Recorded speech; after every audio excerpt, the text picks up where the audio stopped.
from the KATV River Market Studio in downtown Little Rock. This is Channel 7 Good Afternoon Arkansas with Alicia Dover and Barry Brandt. Baptist Health is offering new robotic technology for joint replacement procedures. This is the first and only hospital in Central Arkansas to offer robotic arm-assisted total knee, partial knee, and total hip replacements. Baptist Health Medical Centers in both North Little Rock and Little Rock have the Mako robot, and they began using it yesterday. And certainly we do a good job with total knee replacements with standard techniques. However, with this device, it makes it more accurate, and I can customize the cuts and to put the implant in to fit it more precise for your own knee.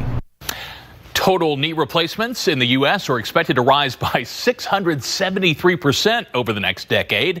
Primary hip replacements are expected to increase by 174%.